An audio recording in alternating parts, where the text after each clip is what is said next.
जय जय रघुवीर समर्थ. समर्थ म्हणतात की जेवढा आपल्याकडून उत्तम करता येईल तेवढा आपल्याला करता आलं पाहिजे. कारण समर्थ म्हणतात की आता दिवाळीचा सण आला आहे आणि म्हणून समर्थ म्हणतात की या दिवाळीच्या सणाला काहीतरी आपल्याला वेगळं करता येईल, काहीतरी स्पेशल करता येईल याचा आपण विचार केला पाहिजे. इतरांना काहीतरी आनंद देण्याचा आपण प्रयत्न केला पाहिजे. उत्तमाची सत्कर्म आपल्याकडून झाली पाहिजे आणि पुण्याई वाढवण्याचा प्रयत्न आपण केला पाहिजे असं समर्थांनी आपल्याला इथे सांगितलं.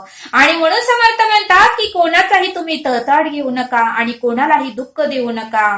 कारण एक वेळ समोरच्या व्यक्तीच्या डोळ्यातील अश्रू पुसता येतील. समर्थ म्हणतात की एक वेळ समोरच्या व्यक्तीच्या डोळ्यातील अश्रू पुसता येतील पण वेदना मात्र पुसता येणार नाही. आणि म्हणून समर्थ म्हणतात की इतरांना आनंद देण्याचा प्रयत्न करा. म्हणून समर्थ म्हणतात की इतरांना आनंद देण्याचा प्रयत्न करा असं समर्थांनी आपल्याला इथे सांगितलं. आणि समर्थ म्हणतात की जर आपल्या घरात कोण कामाला असेल, समर्थ म्हणतात की जर आपल्या घरात कोण कामाला असेल तर त्याही व्यक्तीसाठी आपल्याला नवीन कपडे घेता आले पाहिजेत आणि त्याही व्यक्तीला आपल्याला मिठाई देता आली पाहिजे आणि त्याही व्यक्तीला आपल्याला आनंद देता आलं पाहिजे असं समर्थांनी आपल्याला इथे सांगितलं. आणि जेवढा आपल्याकडून उत्तम करता येईल तेवढं आपण केलं पाहिजे असं समर्थांनी आपल्याला इथे सांगितलं. आणि म्हणूनच समर्थ आपल्याला एक बोध देतात. एक बहीण भावंड होती आणि त्यांचे आई वडील मात्र अपघात झाला होता. त्यांच्या आई वडिलांचा अपघात झाला होता आणि ते हे जग सोडून निघून गेले होते. त्यांचे आई वडील हे जग सोडून निघून गेले होते आणि ते बहीण भावंड एकटीच राहिली. त्यांना कोणीही नातेवाईक नव्हतं. भाऊ होता तो मोठा होता आणि बहीण लहान होती. भाऊ 10वीला होता, बहीण 6वीला होती. भाऊ मात्र शाळा शिकत होता आणि शाळा शिकत असताना तो बरेच लहान मोठी कामं करत होता. सकाळी लवकर उठत होता आणि घरोघरी जाऊन पेपर वाटत होता, घरोघरी जाऊन दूध पिशव्या देत होता आणि शाळेचा टाइम झाला की शाळेत जात होता आणि माघारी 5 वाजता शाळा सुटलं की येत होता आणि थोडा वेळ थांबून तो परत भाजी विकण्यासाठी बाहेर जात होता आणि भाजी विकून तो परत घरी संध्याकाळी 9ला येत होता. असं करून तो पैसे साठवत होता आणि आपला घर खर्च भागवत होता. असं करून तो पैसे साठवत होता, पैसे मिळवत होता आणि जो काही घर खर्च होता तो भागवत होता. बहिणीच्या शिक्षणाचाही खर्च तो करत होता आणि स्वतःच्या शिक्षणाचाही तो खर्च करत होता. मग असं करत असताना दिवाळीचा सण आला. त्या भावालाही वाटलं की आपल्या बहिणीला आता आनंद द्यावा. कारण आपले आई वडील तर आपल्याला सोडून लहानपणीच गेले. तिला कोण आता आनंद देणार? तिला मायाचं या जगामध्ये कोणीच नाही. आपल्याशिवाय आपल्या बहिणीला या जगामध्ये माया प्रेम करणारं कोणीही नाही असा तो भाऊ विचार करू लागला. आणि त्याने आपण कमवलेल्या पैशाचे आपल्या बहिणीसाठी सुंदर असा ड्रेस खरेदी केला. त्याने आपण कमवलेल्या पैशातून आपल्या बहिणीसाठी सुंदर असा ड्रेस खरेदी केला आणि तिला जे काही मिठाई आवडतात तेही मिठाई त्यांनी खरेदी केले. तेही त्या भावाने मिठाई खरेदी केले आणि दिवाळीच्या दिवशी आपल्या बहिणीला तो ड्रेस दिला आणि मिठाई दिली. त्या बहिणीलाही खूप आनंद झाला. दादा तू किती मला छान ड्रेस आणला आहेस, दादा तू मला किती छान ड्रेस आणला आहेस आणि मिठाई खूप छान आणली आहेस. मला जे पदार्थ आवडतात ते तुला माहिती होते आणि तेच तू पदार्थ घेऊन आला. त्या बहिणीच्याही डोळ्यात अश्रू आले. परंतु बहिणीचेही विचार त्या भावापेक्षाही उत्तम होते.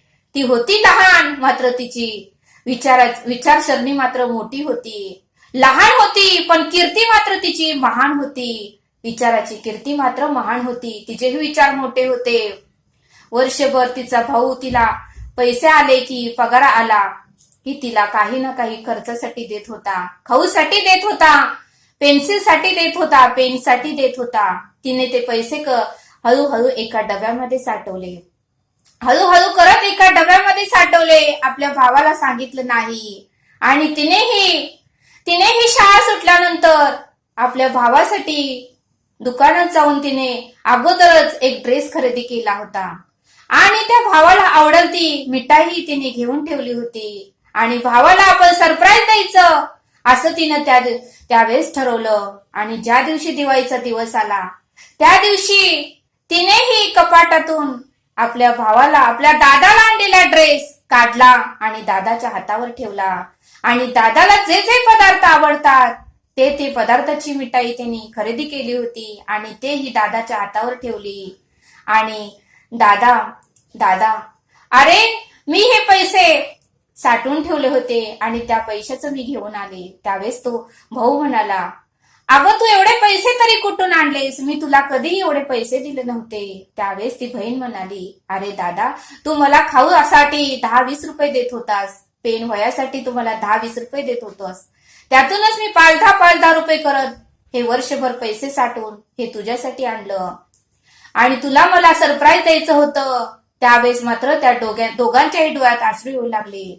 अरे दादा मला आई वडील नाही म्हणून तू मला मायेने प्रेमेने ड्रेस आणलास, मिठाई आणलीस, मला वाईट वाटू नये म्हणून तू तुझ्यासाठी ड्रेस खरेदी केला नाहीस, तुझ्यासाठी मिठाई खरेदी केली नाही, पण तू माझाच विचार केला. तू कष्ट करतोस, तू शाळाही शिकतोस आणि तुझे वेदना दुःख मला दिसत नाही का दादा? तू फक्त माझाच विचार केला, स्वतःचा विचार मात्र तू बाजूला ठेवला. आणि मग मी तर तुझा का विचार करायचा नाही? मला जर आई वडील नाही तर तुला तर कुठे आहेत दादा? आपल्या दोघांचेही आई वडील ह्या जगात नाहीये. तुला तर प्रेम करणारं कोण आहे या जगात? तुला तर माया करणारं कोण आहे या जगात? आणि तुझ्या तर डोक्यावरनं आशीर्वाद देणारं, मायेने हात फिरवणारं तर कोण आहे या जगात? आणि म्हणून मी ठरवलं की तुलाही आता आपण एक ड्रेस घ्यायचा, तुलाही मिठाई द्यायची आणि म्हणून मी तुझ्यासाठी ड्रेस आणि मिठाई आणली.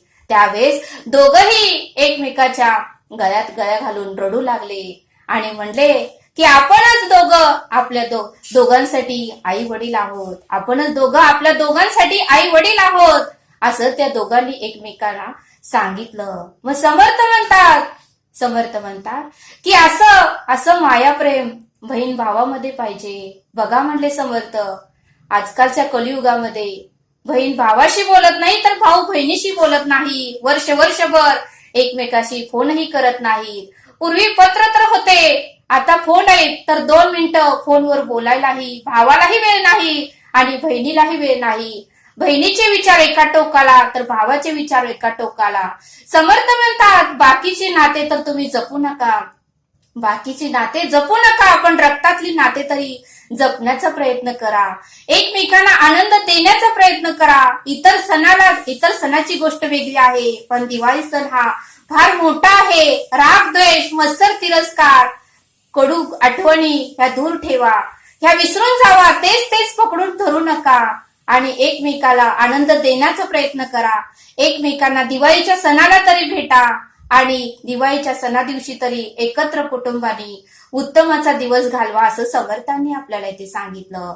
आणि म्हणून समर्थ म्हणतात की आपल्याला जेवढं उत्तम करता येईल तेवढं आपल्याकडून झालं पाहिजे असं समर्थांनी आपल्याला इथे सांगितलं. आणि म्हणून समर्थ म्हणतात की जे कोण कलर रांगोळी किंवा दिवे, आकाश कंदील दिवाळीसाठी जे लागते ते फिरून धंदा करतात त्यांच्याकडून घेतलं तर त्यांनाही 4 पैशाची मदत होईल. आणि म्हणून समर्थ म्हणतात की आपणही त्यांच्याकडून रांगोळी दिवे आकाश कंदील खरेदी केले पाहिजेत आणि त्यांनाही 4 पैसे दिले पाहिजेत असं समर्थांनी आपल्याला इथे सांगितलं. आणि म्हणून समर्थ म्हणतात की दिवाळीत उत्तमाचं उत्तम कर्म कसे करता येईल याचा आपण विचार केला पाहिजे. आणि म्हणून समर्थ म्हणतात की मुकबधीर शाळा यांना कधीतरी भेटून या, मुकबधीर शाळा यांना तरी कधीतरी भेटून या, त्यांनाही दिवाळीच्या गोड मिठाई द्या, त्यांनाही दिवाळीच्या शुभेच्छा देऊन या आणि त्यांच्या चेहऱ्यावरचाही आनंद तुम्ही बघून या असं समर्थांनी आपल्याला इथे सांगितलं. आणि म्हणून समर्थ म्हणतात की दिवाळीत काहीतरी वेगळे करण्याचा प्रयत्न करा, दिवाळीमध्ये काहीतरी वेगळे करण्याचा प्रयत्न करा.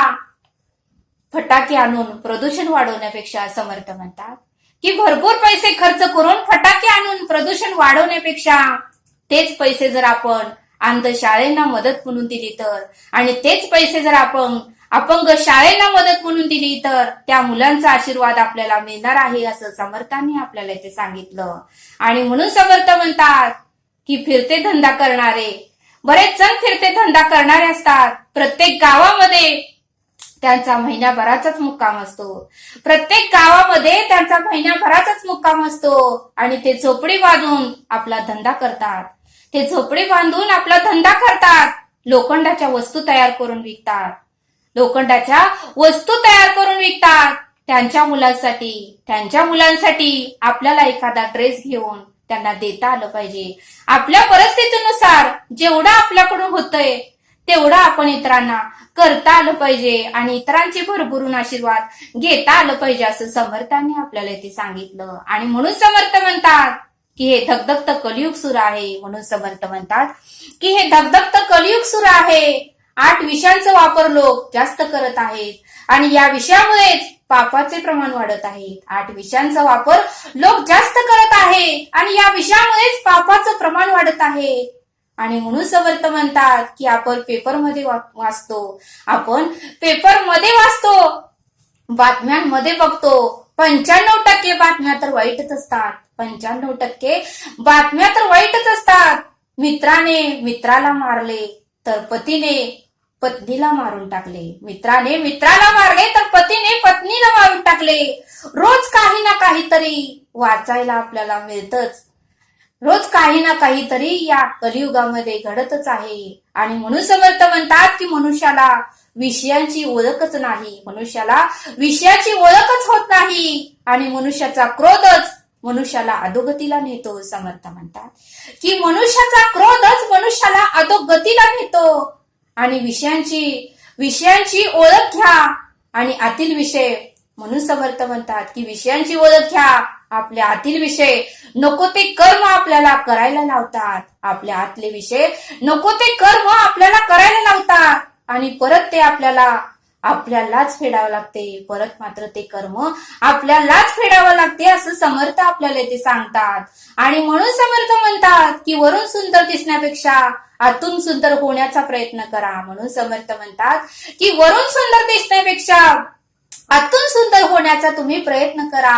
आणि म्हणून समर्थ म्हणतात की आपला स्वभाव, आपलं वागणं, म्हणून समर्थ म्हणतात की आपला स्वभाव, आपलं वागणं, आपलं बोलणं, आपला विचार एवढा उत्तमाचा असावा की आपल्या घरातील कुटुंबांनी आपण जर कुठं बाहेर गेलो तर घरी येण्याची आतुरतेने वाट पाहावी. असा उत्तमाचा आणि चांगला स्वभाव आणि विचार आपल्याकडे पाहिजे असं समर्थांनी आपल्याला इथे सांगितलं.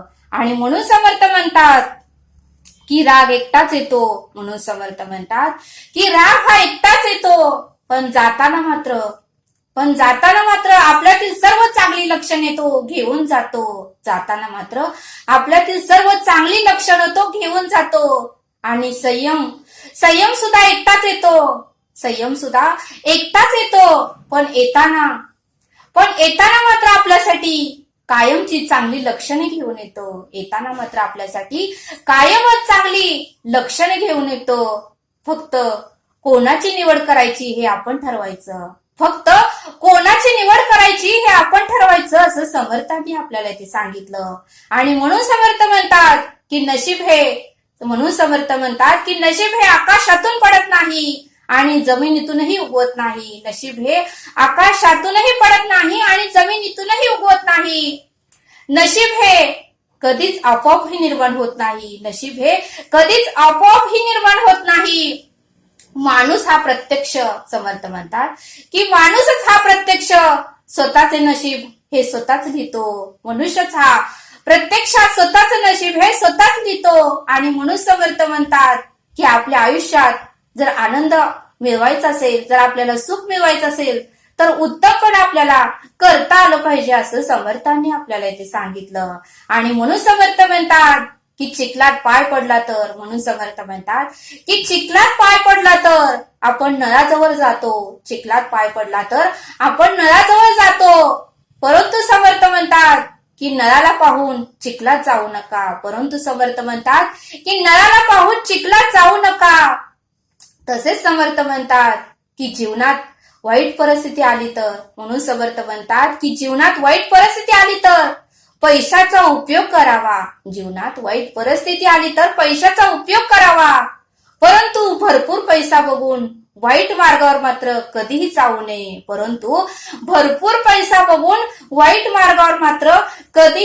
नये असं समर्थांनी आपल्याला इथे सांगितलं. आणि म्हणून समर्थ म्हणतात की या दिवाळीमध्ये आपल्याला उत्तमाचं कसं करता येईल, आपलं पुण्य कसं वाढवता येईल हे आपल्याला बघता आलं पाहिजे आणि तसं उत्तमाचं कर्म आपल्याकडून झालं पाहिजे असं समर्थांनी आपल्याला इथे सांगितलं. आणि म्हणूनच समर्थ आपल्याला एक बोध देतात. एक शेतकरी होता आणि त्याला आपल्या कुऱ्हाडीला धार लावायची होती. म्हणून तो कुऱ्हाडीला धार लावणाऱ्या व्यक्तीकडे आला. म्हणून तो शेतकरी कुऱ्हाडीला धार लावणाऱ्या व्यक्तीकडे आला आणि त्या शेतकऱ्याने आपली कुऱ्हाड आणि आपलं खुरपं आणि शेतीसाठी जे काही अवजारे लागतात ती सर्व अवजारे घेऊन त्या व्यक्तीकडे आला आणि सर्व काही अवजारे त्या व्यक्तीला दिले आणि सांगितलं की या सर्वांना मला धार लावून पाहिजे, मला अर्जंट आहे आणि तुम्ही लवकर द्या, मी 1 तासभर येथे झाडाखाली बसतो. त्यावेळेस तो कुऱ्हाडीला धार लावणारा त्याचं नाव होतं संभाजी.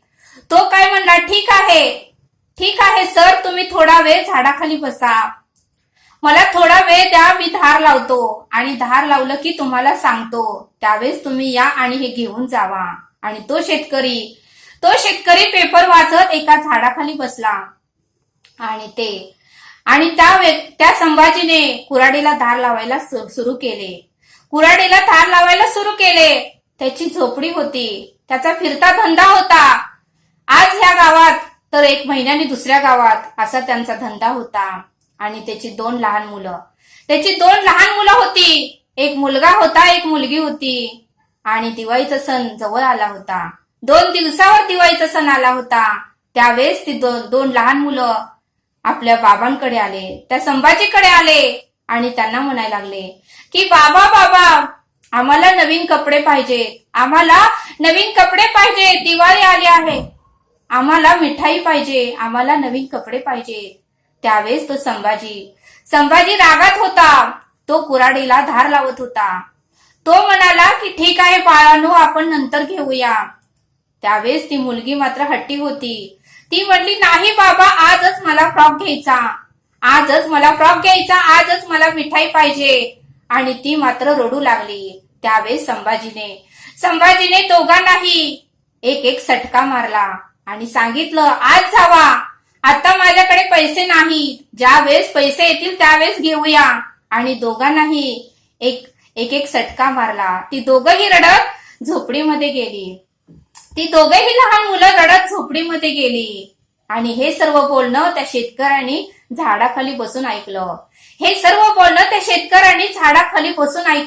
त्यावेळेस त्या शेतकऱ्याच्या डोळ्यातही अश्रू येऊ लागले की आपल्या मुलांना मात्र हातात एवढे महागडे मोबाईल, त्यांना वापरण्यासाठी 2 व्हीलर, एवढ्या मोठ्या बंगल्यात ते राहतात, म्हणत ती वस्तू आम्ही आणून देतो, तरीही ती मुलं आपल्याशी नीट बोलतही नाही, तरीही ती मुलं आपल्याशी नीट बोलणंही त्यांचं नसतं, असं त्या शेतकऱ्याला वाटू लागलं. आणि थोडा वेळ झाल्यानंतर संभाजींनी त्या शेतकऱ्यांना बोलवलं. सर, तुम्ही या, तुमचे सर्व काही अवजारे धार लावून झाले आहेत. त्यावेळेस त्या संभाजीने जे काही खुरपं असू दे किंवा ते कुऱ्हाड असू दे, जे काही त्या शेतकऱ्यांनी दिलेलं होतं त्या सर्व वस्तूंना त्यांनी धार लावून दिली. त्यावेळेस तो शेतकरी संभाजीला म्हणाला की तुमची मजुरी किती झाली आहे ते सांगा. त्यावेळेस तो संभाजी म्हणाला, सगळ्याचे मिळून 300 रुपये झाले आहेत. त्यावेळेस त्या शेतकऱ्याने 500ची नोट काढून दिली. त्यावेळेस तो संभाजी म्हणाला की माझ्याकडे 200 सुट्टे नाही. त्यावेळेस शेतकरी म्हणाला, ठीक आहे, असू द्या, मी 200 रुपये तुम्हाला जादाच दिले आहे, तुम्ही तुमच्या मुलांसाठी काहीतरी खायला घेऊन या. त्यावेळेस तो संभाजी म्हणाला, नको सर, मी तुमचे पैसे परत देतो. पण शेतकरी म्हणाला, नको, हे पैसे राहू द्या, दिवाळीचा सण जवळ आला आहे, हे राहू द्या. आणि ते सर्व काही त्याचे अवजारे घेऊन शेतकरी आपल्या घरी गेला. घरी गेल्यानंतर दुसऱ्या दिवशी शेतकरी परत संभाजीला भेटायला आले. त्यावेळेस संभाजीला वाटलं की आपण जी वस्तूला धार लावून दिली ती व्यवस्थित झाली नाही, याची तक्रार घेऊन आले का काय, असं त्या संभाजीला मात्र भीती वाटू लागली. त्यावेळेस तो शेतकरी म्हणाला, तुम्ही घाबरू नका, अहो दिवाळीचा सण आलाय ना, त्यासाठी मी तुम्हाला भेट वस्तू घेऊन आलोय. त्यावेळेस त्यावेळेस संभाजींसाठी त्या शेतकऱ्याने खूप छान एक ड्रेस आणला होता आणि त्याच्या पत्नीलाही त्यांनी एक साडी आणली होती. खूप सुंदर अशी साडी आणली होती आणि दोन लहान मुलांनाही बोलवलं. त्या मुलीच्याही हातात एक सुंदरसा असा फ्रॉक ठेवला आणि त्या मुलालाही त्यांनी सुंदर असा ड्रेस आणला आणि चौघांनाही त्यांनी मिठाईचे पाकिट दिली. चौघांच्याही हातात मिठाई दिली आणि 2 महिने पुरल एवढा त्यांनी किराणा मालही त्यांना आणून दिला. 2 महिने पुरल एवढा किराणा मालही त्यांनी त्या संभाजीला आणून दिला. त्यावेळेस संभाजी म्हणू लागला, अहो सर, आम्ही तर तुमचे कोणी नातेवाईकही नाही, तुम्ही आमच्यासाठी एवढं का केलं? त्यावेळेस तो शेतकरी म्हणाला, अरे तू माझ्या लहान भावासारखा आहे आणि अहो ताई, तुम्ही माझ्या बहिणीसारखी आहात आणि ही मुलं माझ्याच मुलासारखी आहेत आणि दिवाळीसाठी मी जर माझे भाऊ आणि बहीण असेल तर त्यांच्यासाठी तर मी घेतलंच असतं. मी एकुलता एक आहे, मला कोणी भाऊही नाही बहीणही नाही आणि तुमच्या रूपात मला बहीण आणि भाऊ दिसलं आणि त्या दिवशी तुमच्या मुलांचं आणि तुमचं मी बोलणंही ऐकलं. त्यावेळेस मला फार वाईट वाटलं आणि म्हणून मी तुमच्यासाठी एक छोटीशी भेटवस्तू आणली आहे, त्याचा तुम्ही स्वीकार करा. आणि संभाजीनेही ती भेटवस्तू स्वीकार केली आणि संभाजीच्या डोळ्यातही अश्रू आले आणि त्यांच्या पत्नीच्याही डोळ्यात अश्रू आले आणि त्यांच्या मुलांनाही खूप आनंद झाला आणि ते शेतकरी त्यांना सर्व वस्तू देऊन आपल्या घरी माघारी निघून गेले. मग समर्थ म्हणतात की याचा अर्थ असा होतोय की त्या शेतकऱ्यांनी त्यांचे अंतकरण जाणून घेतलं होतं. त्यांना आनंद देण्याचा त्यांनी प्रयत्न केला. त्यांना त्या दिवाळीच्या सणाला अंतकरणातून आनंद देण्याचा प्रयत्न त्या शेतकऱ्यांनी केला आणि एक सत्कर्म कमवलं आणि भरभरून त्या चौघांचाही आशीर्वाद त्या शेतकऱ्यांनी कमवला. आणि म्हणून समर्थ म्हणतात की आपल्यालाही एखादं तरी सत्कर्म करता आलं पाहिजे. वायफळ खर्च करण्यापेक्षा एखाद्याला एखादी छानशी वस्तू देऊन, एखाद्याला एक छोटस गिफ्ट देऊन, एखाद्याला मिठाई देऊन त्याचाही आशीर्वाद आपल्याला घेता आलं पाहिजे आणि दिवाळीमध्ये काहीतरी स्पेशल आपल्याला करता आलं पाहिजे असं समर्थांनी आपल्याला इथे सांगितलं. आणि म्हणून समर्थ म्हणतात की वादळ सुटलं की आंब्याच्या झाडावरची आंबे ही झाडाखालीच पडतात. वादळ सुटलं की आंब्याच्या झाडावरचे आंबे झाडाखालीच पडतात आणि मोठं वादळ सुटलं की झाडाच्या फांद्या झाडाखालीच पडतात आणि मोठं वारं सुटलं की झाडाची पानं झाडाखालीच पडतात. तसं आपलंही कर्म आपल्या पायापाशीच येऊन पडतंय. आपलंही कर्म आपल्या पायापाशीच येऊन पडतंय.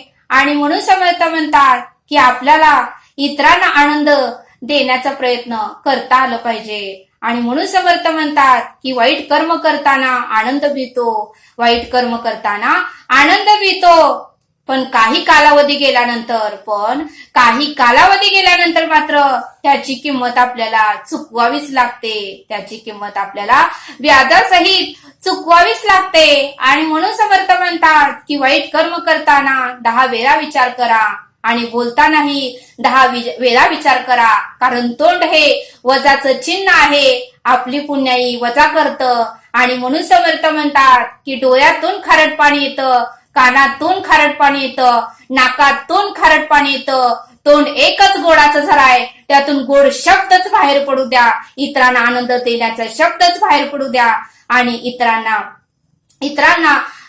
इतरांना उत्तम मार्गावर जाण्याचे शब्दच बाहेर पडू द्या, असं समर्थांनी आपल्याला इथे सांगितलं. समर्थ आपल्याला एक श्लोक सांगतात, सदा सर्वदा सज्जनाचे नियोगे, क्रिया पालटे भक्ती भावार्थ लागे, क्रियेविन वाचाळ ताते निवारे, तुटे वाद संवाद तोही तकारी. या श्लोकाचा अर्थ समर्थ सांगतात की हे मना नेहमी सज्जनाची संगती धरावी. हे मना नेहमी सज्जनाची संगती धरावी, कारण त्याच्या संगतीने कायिक वाचिक आणि मानसिक क्रिया पालटते. त्याच्या संगतीने कायिक वाचिक आणि मानसिक क्रिया पालटते. आचरणात आपल्या हितकारक असा बदल होतो आणि मलिनता जाऊन अंतकरणात भक्तिभाव जागा होतो. प्रत्यक्ष आचरण न करता प्रत्यक्ष आचरण न करता वायफळ बडबडणे सोडून दे. प्रत्यक्ष आचरण न करता वायफळ बडबडणे सोडून दे. आणि ज्याच्या योगे वाद संपुष्टात येतील, ज्याच्या योगे वाद संपुष्टात येतील आणि दुसऱ्यांचे हित होईल असा संवाद कर. ज्याच्या योगे वाद संपुष्टात येतील, दुसऱ्यांचे हित होईल असाच तू संवाद कर. असा या श्लोकाचा अर्थ समर्थांनी आपल्याला इथे समजावून सांगितला. तरी आता आपण येथेच थांबूया. दिवाळीच्या सर्वांना हार्दिक शुभेच्छा. हा व्हिडिओ आवडल्यास सबस्क्राईब करा. भेटूया पुढील भागात. धन्यवाद आणि जय सद्गुरू.